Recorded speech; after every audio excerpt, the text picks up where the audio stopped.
Estamos naquele que é um dos mais famosos monumentos de época romana em Portugal. A ponte sobre o Tâmega, em Chaves, a ponte de Trajano. E a importância patrimonial deste lugar viu-se reforçada nos finais do século XX com um outro achado importantíssimo, um dos maiores achados da arqueologia portuguesa nas últimas décadas. Um extenso balneário romano. Em boa verdade, o maior complexo termal dessa época que se conhece em toda a Península Ibérica. Um conjunto arqueológico que muito recentemente deu origem a um fabuloso museu. Vamos conhecê-lo.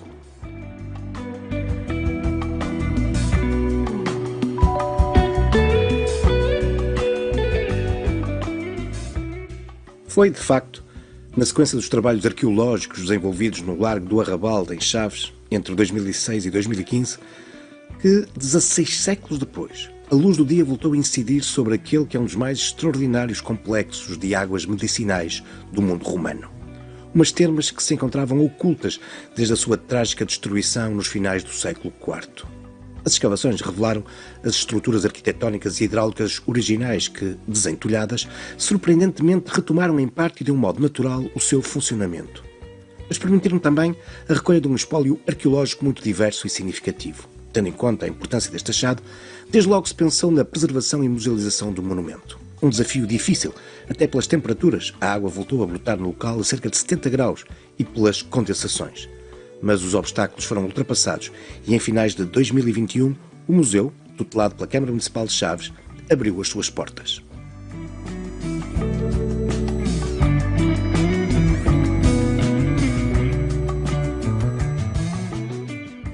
São de facto monumentais os vestígios arqueológicos destas termas romanas de Chaves, mas nós conhecermos melhor, vamos ao encontro do diretor científico do museu e do projeto, o arqueólogo Sérgio Carneiro, da Direção-Geral do Património Cultural.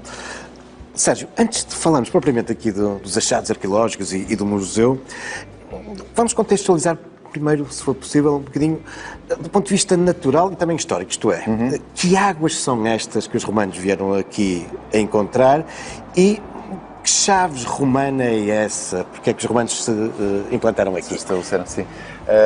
Portanto, estas águas são umas águas bicarbonatadas sódicas que saem a uma temperatura muitíssimo elevada, portanto são águas com propriedades muito boas para a saúde, para diversas enfermidades, diversas doenças, e os romanos já achavam isso, não é?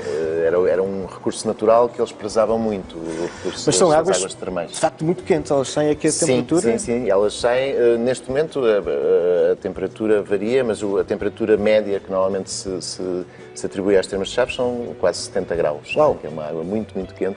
O que está um bocadinho diferente daqui das suas, enfim, termas próximas de... Sim. Vidago, por exemplo, ou Pedras Salgadas, é uma água com uma composição muito semelhante, mas fria. Isso tem a ver, pensa-se, com a distância que elas têm que percorrer desde do depósito subterrâneo onde a água está. Portanto, a água penetra ao longo de séculos através da crosta terrestre e deposita-se num depósito muito fundo e depois torna a sair devido à pressão e devido à temperatura. Não é? E vai arrefecendo à medida que sobe. Aqui estará mais próximo em linha desse depósito subterrâneo por isso e a água sai mais quente. quente.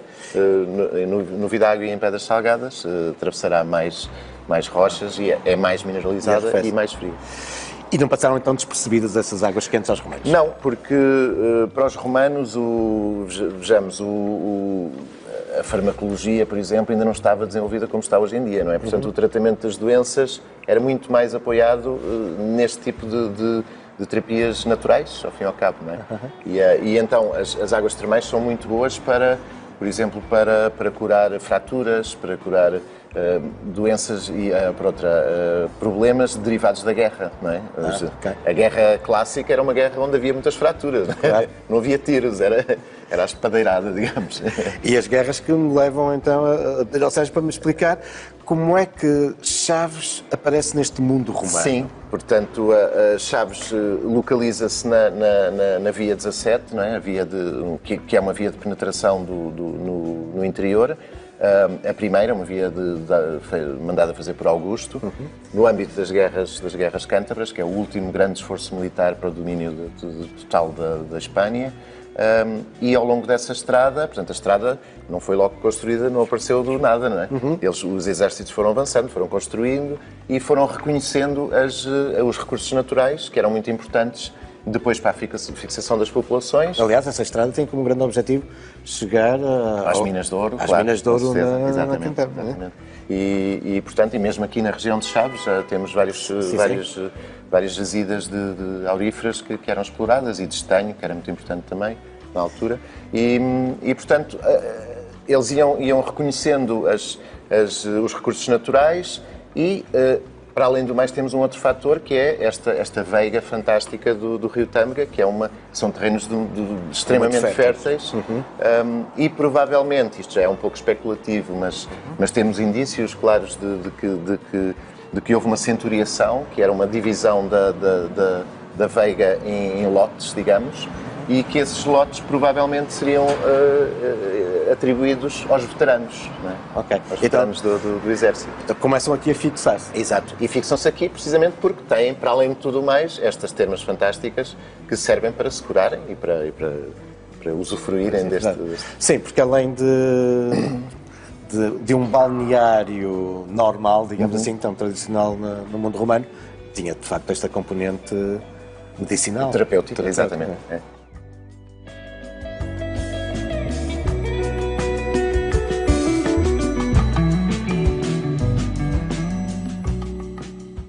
O Museu das Termas Romanas de Chaves revela bem não só a monumentalidade do complexo termal, mas também toda a sua complexidade, incluindo o imbrincado sistema hidráulico de condutas, reservatórios e piscinas, bem assim como outros espaços anexos, de que é exemplo uma palestra, um pátio exterior de descanso ou um ninfeu, um pequeno templo erguido sobre um poço nascente termal. Uma ara, um altar votivo, encontrado no local, e outras inscrições recolhidas nas proximidades atestam um culto às ninfas. As termas eram um espaço terapêutico, mas também religioso. As escavações revelaram igualmente marcas de períodos posteriores, com destaque para a Idade Média e de fortificações de Idade Moderna.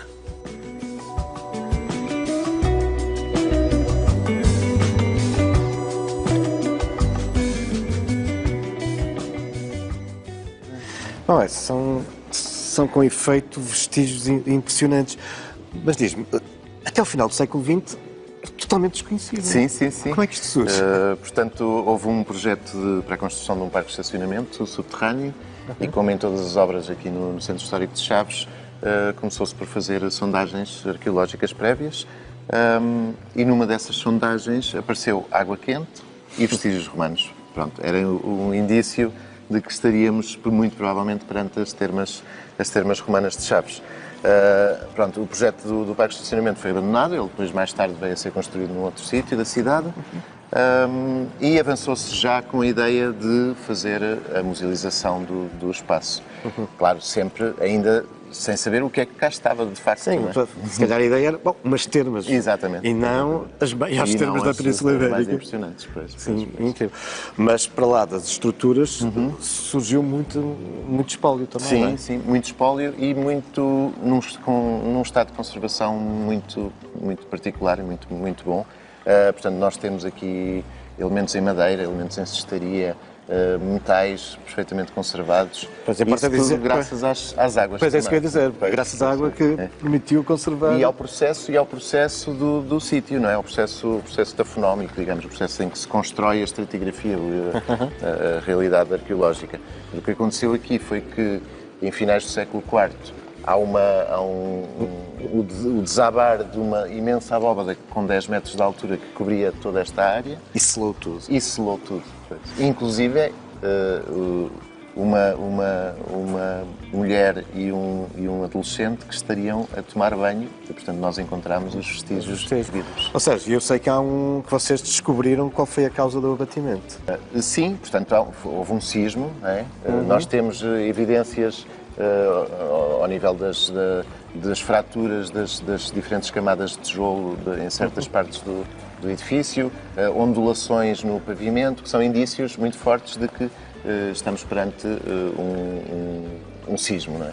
Que provocou o abatimento. O sismo até pode não ter sido muito intenso, porque a estrutura era uma estrutura toda em tijolo e tem a ver com a frequência do sismo. A frequência do movimento pode fazer abater uma estrutura deste tipo. Mas na escavação vocês acabaram por encontrar aqui vestígios também de épocas posteriores, não é? Sim. Depois já há uma evolução do sítio, não é? Naturalmente.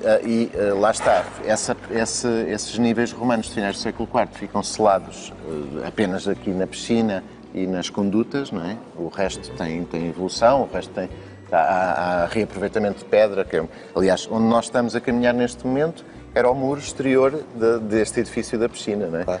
Claro que a elevação desse muro foi toda retirada para reaproveitamento noutros sítios. Aqui no museu vocês têm maquetes e uns suportes multimédia que explicam muito bem. Exato. Portanto, durante toda a Idade Média perde-se a memória da existência aqui das termas romanas e a lenta evolução da cidade faz com que se comecem a construir edifícios e casas do lado de fora da muralha medieval.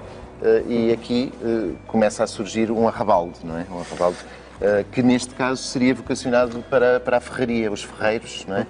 Ferravam os cavalos, etc. Nós encontramos aqui uma oficina de ferragem e um terreno anexo vedado, onde provavelmente estariam os animais enquanto eram... E há aqui depois esta estrutura imponente. E depois uma estrutura imponente que é a muralha da restauração, da restauração da independência, não é?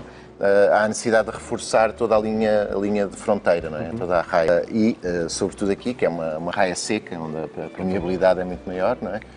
Há a necessidade de reforçar Bragança, Chaves... Portanto, e a muralha passava exatamente... Exatamente. E a muralha é construída em cima dos escombros do derrubo dessa abóbada e desse edifício Mas romano. Sem afetar as sem piscinas, afetar, felizmente. E os tanques. É.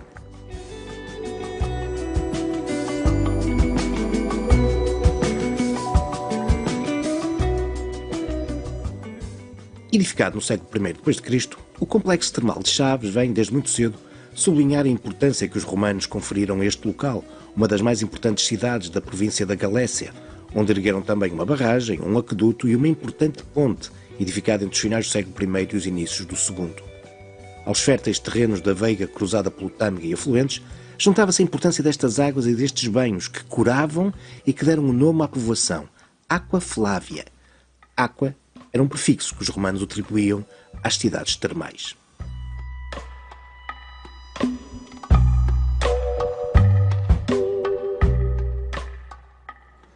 A poucas dezenas de metros de distância do Museu das Termas encontramos um outro incontornável monumento de Chaves, a sua histórica Ponte Romana. E é aqui, junto dela, que vimos ao encontro do Presidente da Autarquia, Nuno Vaz. Sr. Presidente, muito obrigado. Viva. Qual a importância do novo Museu das Termas e de todos os vestígios romanos da cidade na estratégia para a cidade e para o concelho? Antes de mais, gostaria de dizer que o legado material e imaterial são, de facto, a marca identitária de Chaves, dos flavienses. Digamos que a origem da nossa palavra flaviense está muito ligada aos romanos, aos Flávios, aos responsáveis principais por esta ponte romana. E dizer que, de facto, que para nós é muito importante a história. Aquilo que significou a materialização de vivências e de percursos de determinadas, comunidades e civilizações. E entendemos que esse legado é nossa obrigação perpetuá-la. E, portanto, queremos fazer com este legado, seja da Ponte Romana, seja mais recentemente do Museu das Termas Romanas, o que nós queremos fazer é musealizá-lo, dar-lhe naturalmente, conservá-lo, pô-lo, fruível, mas também permitir que com isso nós possamos dar a conhecer um pouco da nossa história e também alimentar este imaginário que todos temos e que todos os homens têm, se poderem transportar para o passado. É isso que nós queremos fazer com estes dois monumentos, que é uma estratégia de afirmação da nossa identidade, mas também do nosso potencial turístico. Falámos destes dois monumentos, Museu das Termas Romanas e também aqui a Ponte Trajano, que são duas joias, são pérolas absolutamente incontornáveis. Mas queremos também com isso fazer a ligação à água. A nossa matriz também é a água. Eu acredito que a fixação de romanos e de muitos povos aconteceu em Chaves, primeiro por um planície muito fértil, ligada naturalmente à água, Claro. mas depois também às águas termais. Claro, e a própria designação que os romanos deram às chaves era Aquae Flávia, não é? E, portanto, As águas de Flávio. As águas de Flávio, exatamente. Sim, é verdade. E queremos também mostrar que, de facto, a água, o património é muito importante. E é nesta relação simbiótica entre património e pessoas que nós queremos e estamos a construir uma estratégia de afirmação e de valorização turística de Chaves e também do Alto Tâmega. Porque nós entendemos que é numa relação de cooperação, de colaboração e simbiótica com todos os nossos vizinhos que temos que abraçar este nosso futuro, e este nosso futuro não faz sentido sem o nosso passado, e aqui está evidenciado um passado muito importante destas terras. E, enfim, ao longo da sua história, as termas acabaram por também se tornar, mesmo tendo sido abandonada depois pelos romanos, mas elas estão aí, não é? Continuam a ser um importante motivo da atratividade. Nós temos as nossas termas, e fico aqui a meia dúzia de metros onde é que nós nos encontramos, as nossas termas, que têm duas vocações, uma terapêutica mais medicinal, ligada naturalmente àquilo que é um tratamento de um conjunto de patologias, mas também tem outra componente mais, enfim, de bem-estar. E essas termas, que são o principal atrativo turístico de Chaves, que continuam a congregar para aqui milhares de pessoas, enfim, em 2019 tivemos mais de 8.000 utilizadores das termas. Queremos agora também dar-lhe outra dimensão e outro significado. Estas termas, que nesta fase têm naturalmente um valor, enfim, histórico, patrimonial, civilizacional, mas queremos que as pessoas percebam que já na época dos romanos, no século I, o II, o III ou o IV, também elas tinham essa função medicinal, e por isso esta singularidade destas termas romanas. Porque não eram apenas higiênicas, mas eram elas também uma forma de tratar maleitas e doenças e até, digamos, consequências das guerras. Portanto, era uma espécie de um hospital daqueles tempos.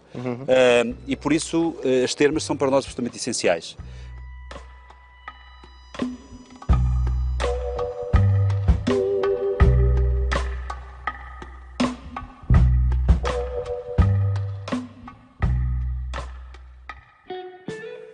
Durante os séculos em que esteve em funcionamento, entrar na enorme sala da grande piscina, cuja abóbada se elevava a mais de 10 metros de altura, deveria provocar, certamente, um notável impacto.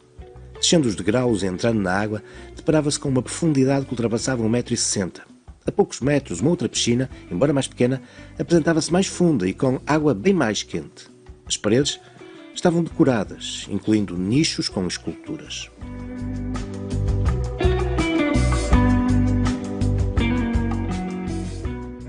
Bom, é um enorme conjunto de estruturas. Que arquiteturas, que organização espacial é esta? Ora bem, temos aqui duas grandes piscinas e depois uma série de pequenas piscinas subsidiárias para os banhos individuais. Interessante. E algumas piscinas, como esta, cedia-se através de escadas, não é? Exatamente. Esta tem degraus a toda a volta e aquela só no seu topo norte. Esta tem aqui uma série de pedras no fundo. Porquê? É um sistema muito engenhoso que serviria para... Porque enquanto a outra piscina é alimentada por duas nascentes que vêm de água que vem do exterior, esta foi construída em cima das próprias nascentes. E como a temperatura é elevadíssima, para evitar que eles queimassem os pés no fundo da piscina, colocaram estas pedras que depois levavam um travejamento em madeira e um soalho para isolar a temperatura. Mas para lá das grandes piscinas, para lá destes tanques, destas piscinas individuais, há aqui todo um outro conjunto de canalizações? Sim, é um sistema hidráulico muito complexo que permitia esvaziar uma piscina e manter a outra cheia para utilização, enquanto se faziam limpezas e reparações. Portanto, as piscinas são todas independentes em função desta canalização que permitia, mediante comportas, que a água fosse desviada para fora ou enchesse a piscina. Ora bem, e a verdade é que elas continuam a funcionar nos dias de hoje. E isso foi a maior surpresa quando nós estávamos a escavar, removemos a terra e as piscinas começaram a encher com água termal quentinha. Deve ter sido uma sensação incrível. Espetacular. Bom, quentinha, o que trouxe problemas depois em termos de musealização. Eu sei que vocês tiveram aqui graves problemas de condensação, não foi? Houve um problema grave porque, portanto, a quantidade de vapor produzida por estas massas de água quente produzia uma nuvem que depois condensava no teto e pingava, e água mole em pedra dura, não é? Já sabemos que... E como é que resolveram o problema? Portanto, a solução passou primeiro foi feito um furo ao lado do museu para ir buscar água termal mais fundo e mais quente, e essa água depois passa por um conjunto de radiadores que circunda todo o perímetro aqui do museu e permite aquecer a temperatura ambiente, secando-a e reduzindo assim a condensação. Isso foi idealizado pelo... Sim, foi feito um concurso de ideias para a musealização e um dos pressupostos desse concurso de ideias era a solução para o problema, não é? Esta solução técnica. E foi pedido ao LNEC Laboratório Nacional que avançasse com uma solução. E depois avançou-se também para a musealização do espaço. Em termos de percurso museológico, exato. O que é que nós temos aqui? Portanto, quando se entra, tem-se dois percursos. Como não é possível fazer um circuito fechado, uma vez que a parede norte do complexo não tem esta mezanine, esta galeria, optou-se por fazer dois percursos separados. Portanto, o visitante começa por ir para o seu lado direito e percorre a história do lugar, portanto, ao longo, desde as termas romanas, passando pela Idade Média, depois pela Restauração e depois, finalmente, do século XX e a complexidade toda da própria escavação arqueológica. Claro. E pelo lado esquerdo, quando se entra, tem-se então a descrição e a explicação deste magnífico complexo termal. Com muitas das peças que exatamente, com as peças, só aquelas que, portanto, este espaço é um espaço com uma temperatura elevada, como já disse, e com bastante umidade, apesar de tudo. Portanto, tudo o que são peças mais delicadas não podem ser expostas aqui. Optámos então por expor aqui as peças, os elementos arquitetónicos e os elementos decorativos em pedra e cerâmica, que fariam parte do próprio complexo. E assim temos também a explicação de como era isto antes de ser ruína, não é? Quando era o edifício completo, com toda a sua decoração e a sua riqueza. E as várias fases de construção. Depois temos ali uma reconstrução da tal abóbada de que falei há pouco, portanto, a tal abóbada que ruiu e que cobriu os próprios utilizadores e todos os materiais que apareceram aqui, e então fizemos com os tijolos originais romanos, os que estavam em melhor estado de conservação, uma reprodução, uma recriação da curvatura da abóbada.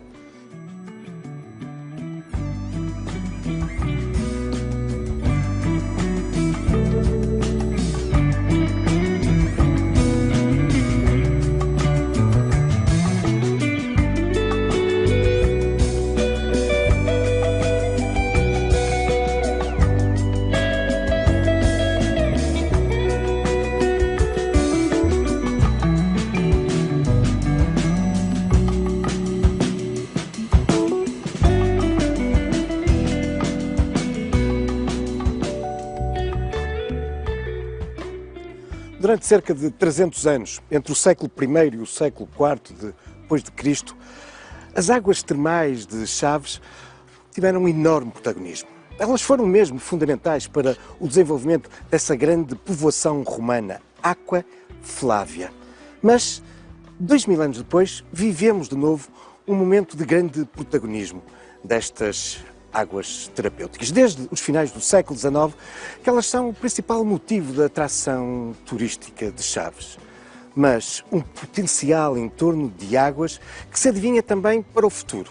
Nesta relação harmónica entre o passado e o presente, em que o Museu das Termas de Chaves terão seguramente um papel fundamental.